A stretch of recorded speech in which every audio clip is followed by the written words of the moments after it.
Well, I mean, overall it's been a very good qualifying for us, on this track that in the past has not always been the kindest to us. So for me, I'm very happy with the overall result. Could it have been better? Yeah, I think so. Could it have been enough to fight for pole? Yeah, potentially. But I think we, in general, can be very pleased with the performance that we had all weekend so far. And now we just have to focus on what is ahead in the race. Hopefully the car is good in race pace. And then, we'll just try to do our best and get as many points as we can. He came to conquer the one circuit that still defied him. He came within 0.2 of perfection. And then, fury hit the radio, directed straight at Lando Norris. These are the shocking statements from Max Verstappen after the Singapore qualifying, and the story behind that explosive reaction. For Max Verstappen, Singapore has never been just another race. It's personal. The Marina Bay circuit is the one riddle he hadn't solved, the one night that keeps replaying in the back of his mind no matter how many trophies fill his cabinet. Every driver has a ghost, a track that refuses to bend to their will, and for Max, this is it. In previous years, his dominance would vanish under the floodlights. Red Bull's cars, unstoppable elsewhere, turned unpredictable here. Tires overheated, setups failed, traffic sabotaged flying laps. Each failure carried weight because Verstappen doesn't believe in chance. When something breaks the pattern, he studies it, memorizes it, and turns it into fuel. And that's exactly what he brought to Singapore in 2025, not revenge, but resolution. He wasn't chasing victory. He was chasing closure. The build-up to the weekend was a study in control. Red Bull had rebuilt their approach from the ground up after years of being humbled in Singapore. The RB21 wasn't just a car, it was a statement. Every part of its design was created to erase the ghosts of the past. The engineers worked through countless simulations to handle Marina Bay's constant braking zones and the brutal tire degradation that used to expose their weaknesses. A redesigned front wing helped balance low-speed rotation. A new cooling package kept the hybrid system breathing in the relentless humidity. On paper, it was bulletproof. But Max doesn't trust paper. He trusts instinct. I need to feel it, he told his team during setup meetings. If it's too easy, it's not real. That's how you recognize him, a perfectionist who doesn't just want speed, but understanding. Friday gave him hope. The car came alive in his hands, balanced, aggressive, obedient. Every lap through the walls of Marina Bay looked like a rehearsal for pole position. Our best Friday here, by far, said Gianpiero Lambiase. Verstappen nodded, but he didn't celebrate. He never does on Fridays. He knows the sport too well. The real battle in Singapore isn't mechanical, it's psychological. The humidity suffocates concentration, the constant rhythm of corners blurs your sense of timing. For 23 laps in qualifying, you live on instinct alone. And if one detail slips, a temperature drop, a delay in traffic, your lap disintegrates. Verstappen wasn't fighting rivals. He was fighting entropy. The same invisible force that always finds a way to interfere when perfection is within reach. What makes Verstappen's relationship with Singapore fascinating is that it mirrors his personality. He thrives in chaos, but he despises disorder. The city's relentless energy, the lights, the noise, the heat mirrors the way his brain processes competition, fast, relentless, unforgiving. But where most drivers crumble, he absorbs it. That's why his demeanor before qualifying was unsettlingly calm. No fidgeting, no emotion, just stillness. It's the same stillness you see in predators before they strike. He's in control of every variable, Red Bull's chief engineer whispered during the final briefing. But that control is built on a knife edge. When everything works, Verstappen becomes unstoppable. When one variable falls out of place, he explodes. Not in panic, in precision. Every reaction has a purpose. Every word, every glare, calculated to reassert dominance. By Saturday, the anticipation inside Red Bull's garage felt electric. The team knew they were close to something historic. Verstappen could sense it too. He'd spent years carrying the label of Singapore's curse. The one track he couldn't conquer. But this time, the car felt different. stable through the slow sections, responsive through the medium-speed corners. Even the rear instability that used to plague him under braking had vanished. "This is it," said Lambiase quietly before Q3. Verstappen just nodded. He doesn't need motivation, he needs confirmation. And as he strapped into the RB21, the team around him could feel it. Every championship year has one race that defines its tone. For Max, this was the one that could turn dominance into legend. The stage was ready. The execution, inevitable. Until it wasn't. The irony is that the greater the control, the greater the chaos when it slips. Verstappen built his entire Singapore weekend around precision, and that's what made the fallout so explosive. His mind, trained to eliminate uncertainty, couldn't accept that traffic, luck, and airflow still matter in Formula One. "We do everything right, and still something random ruins it," he muttered after the session. That wasn't arrogance. It was disbelief. He had done what champions do, executed flawlessly. And yet, perfection in Singapore remained untouchable. For Verstappen, that loss wasn't about 0.2 of a second. It was about control, and the one thing even he can't engineer, the behavior of others. When he said, "It's noted and remembered," it wasn't directed at Norris alone. It was aimed at the chaos itself, a promise that next time, he'd master even that. When Red Bull arrived in Singapore, they came armed with something new, not just parts, but purpose. The team had spent months dissecting their historical weakness here, turning every defeat into data. The RB21 was their answer. It wasn't a revolution, but a quiet act of precision. A redesigned front wing with enhanced camber profiles to improve low-speed downforce. A reshaped engine cover for cleaner airflow through the cooling system. And, perhaps most crucially, a reworked suspension linkage designed to stabilize mechanical grip in slow corners. These weren't cosmetic changes, they were surgical corrections. Red Bull's goal wasn't to be fastest in straight lines, they already were. It was to eliminate the one flaw that haunted them at Marina Bay, unpredictability. For the first time in years, Verstappen felt a car that wanted the same thing he did, control. Friday practice confirmed the transformation. Onboard cameras told the story better than lap times. Through turns 5, 7, and 13, the traditional nightmare corners, Verstappen's steering inputs were half of what they'd been the year before. The car responded cleanly, predictably, like an extension of his reflexes. Even the commentators noticed the difference. "He's dancing with it," said Martin Brundle, half in admiration, half in disbelief. Verstappen's smile after FP3 was small but telling. "It's better everywhere," he said over the radio, voice calm, unshaken. He wasn't impressed, he was satisfied. That's the danger with Verstappen, satisfaction means he's about to destroy everyone. Red Bull's engineers could feel the energy shift. After years of defending their weakness in Singapore, they finally had the weapon to fight back. Inside the Red Bull garage, the atmosphere was part science lab, part war room.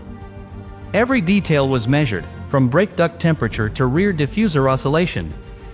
Singapore's circuit demands brutal consistency, and the RB21's aerodynamic platform finally delivered it. The team's new ride height control system kept the car planted despite the track's bumps, something that used to unsettle Verstappen's rhythm. "The platform's finally alive," said Lambiase after FP2. Verstappen nodded, watching the data scroll past. "Yeah, it's talking to me now."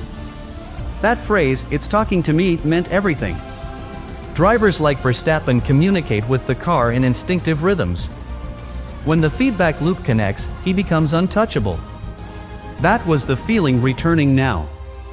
For the first time since 2022, he wasn't fighting the track. He was manipulating it. But the magic of Marina Bay is that it lures teams into false security. The car that behaves under clean air can unravel the moment turbulence hits. And the RB21, for all its brilliance, had one hidden flaw: hypersensitivity to aerodynamic wake. It was the byproduct of the new front wing design. By generating sharper front-end downforce, the car became more vulnerable when airflow broke down behind another car. In Monaco or Baku, that's manageable. In Singapore, a narrow, enclosed circuit where dirty air lingers like fog, it's a ticking time bomb. "We know it's fragile," said Red Bull's aerodynamics lead during the pre-qualifying briefing. "Max needs space in front." Verstappen nodded without a word. He already knew. He always does. The fastest driver in the world doesn't just drive the car, he memorizes its mood. The Saturday track walk told Verstappen everything he needed to know. He moves differently from most drivers, quiet, focused, scanning corners with the patience of an architect inspecting foundations. "It's all about rhythm here," he told Lambiase as they reached turn 17. "If I lose the flow once, the lap's gone." That awareness is what separates him. He doesn't approach qualifying as a sprint, he treats it like choreography. Each lap builds on the last, every brake release and throttle trace forming a rhythm he internalizes like music. The RB21, at its best, matches that rhythm perfectly. But when it doesn't, when airflow collapses or tires drift from their window, his frustration isn't emotional. It's mechanical. It's the irritation of a master pianist hitting a single wrong note after hours of perfect rehearsal. That's what Marina Bay does, it tests perfectionists.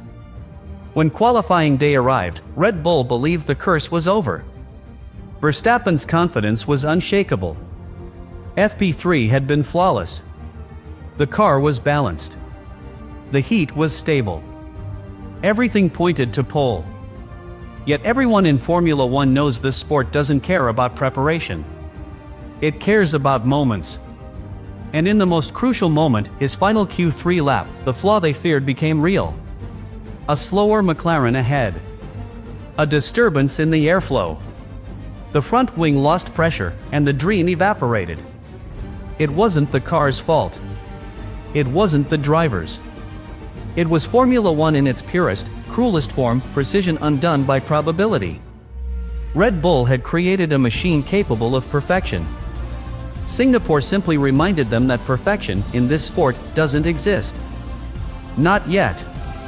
As the lights bathed Marina Bay in silver and gold, the tension inside Red Bull's garage felt surgical. The world saw another qualifying session, the team saw a test of redemption. Verstappen stepped into the RB21 with the quiet of a soldier loading his weapon. No theatrics, no small talk, just silence. He'd spent the entire afternoon memorizing the track temperature, analyzing grip evolution, even timing the shadows cast by floodlights at corner entry. Every variable accounted for. That's how he operates, not on instinct alone, but on absolute preparation. He knew Singapore had broken him before, but this time, he was ready to break it first. And when Q3 began, everything moved with the rhythm of inevitability. Max Verstappen, the man of order in a sport of chaos, was about to wage war on his most complicated enemy, Marina Bay itself. His first lap in Q3 was clinical. No mistakes, no wasted movement, just precision. Through Sector 1, his lines were perfect, through Sector 2, conservative, through Sector 3, deliberate. The lap time came 1 minute and 30 seconds, flat. Enough for provisional pole, but not enough for satisfaction. "Leave a little," said Lambiase over the radio, knowing exactly what was coming next. Verstappen always leaves space for perfection. He doesn't chase time, he builds it. The plan was simple: recharge the battery, cool the tires, and go again. The second lap would be the one. The one that erased the ghost. The one that finally put Singapore on his list of conquered territories. But Formula One never follows scripts. Especially not when perfection starts to look inevitable. Out on track, the circuit was chaos disguised as order. Cars jostled for space in narrow lanes, each team desperate to catch the right slice of clean air.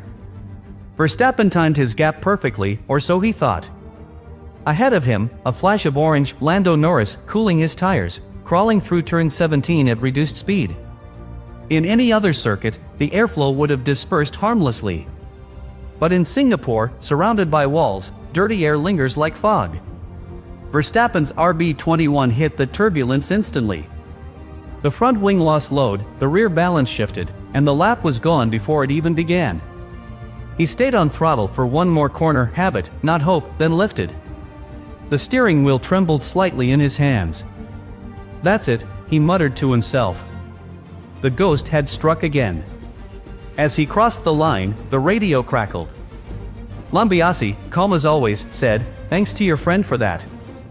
Verstappen's reply came seconds later, low, precise, dangerous. "Yeah, that's noted. And remembered." Those 6 words carried more weight than any outburst could. He wasn't shouting, because shouting is emotional. Verstappen's anger lives in control. When he says remembered, it's not a throwaway comment, it's a mental bookmark. A warning. He doesn't forgive interference, not in qualifying, not ever. The garage knew the tone immediately. This wasn't fury. It was calculation. Every time Max loses something to chance, he internalizes it, files it away, and transforms it into motivation. And in that moment, under the blinding lights of Marina Bay, motivation turned into something sharper: vengeance disguised as professionalism. When the lap times flashed on the screen, the wound deepened. Pole had gone to George Russell by less than 2/10. 2/10 stolen by turbulence, confirmed by data in the post-session analysis. Red Bull's telemetry showed a measurable drop in front load and a 2% loss in downforce between turns 17 and 18, the exact moment Norris's car drifted ahead. The science was undeniable. It wasn't superstition. It was physics.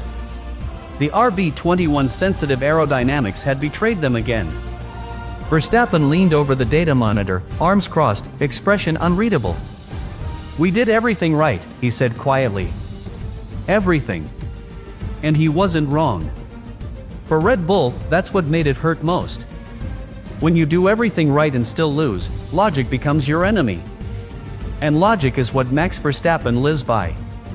When he stepped out of the car, the cameras swarmed, searching for emotion. But Verstappen doesn't give them the satisfaction. He walked with measured calm, helmet still on, posture unshaken. The crowd wanted frustration. What they got was silence. That's how you know it's real. Later, in the interview pen, he looked straight into the microphones and said, "When someone's 2 seconds ahead, you don't expect to see them at turn 17. It's not complicated." The sentence wasn't loud, but it echoed through the paddock like thunder. It wasn't just a comment about Norris, it was a statement about standards. About awareness. About the unwritten code of qualifying. Max Verstappen doesn't raise his voice. He raises expectations. And when those expectations aren't met, even by others, he remembers. Because in Formula One, revenge isn't about payback. It's about proving you were right all along.